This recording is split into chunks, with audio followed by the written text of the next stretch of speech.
Mareos es un sonido que yo encontré en la música, en los distintos ritmos de la música, encontré esta palabra y era una palabra que tenía muy latente en la mente.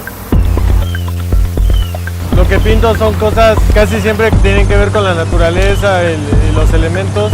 No es la primera vez que pinto una palabra, es un experimento, a ver qué pasa. Reverdecer es como decirle a la gente que se tienen que reconocer un poco con la naturaleza y preguntarse un poco quiénes son o quiénes somos, ¿no? Reverdecer es como quitarnos la apatía.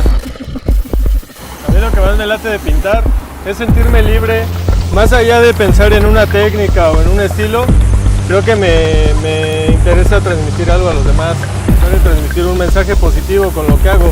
El hacer cosas con contenido, ¿no? Que digas, bueno, no sé, ¿por qué reverdece? Que te deje pensando o si es alguna imagen, el qué significa, ¿no? Aquí transita mucha gente, después de estar en una oficina, poder tener una recreación visual con este tipo de cosas creo que es un buen motivo.